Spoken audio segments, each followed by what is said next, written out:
Hello friends, स्वागत है आपका हमारे यूट्यूब चैनल मेघना हेल्थ टिप्स में।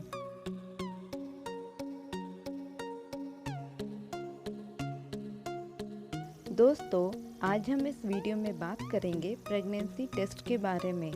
अक्सर लोग कंफ्यूज हो जाते हैं कि हम प्रेग्नेंट हैं या नहीं हैं, या फिर शक रहता है कि कहीं हम प्रेग्नेंट तो नहीं हैं। तो इस चीज़ के लिए लोग प्रेगनेंसी किट लेते हैं, लेकिन अक्सर बहुत से लोग प्रेगनेंसी किट नहीं ले पाते हैं।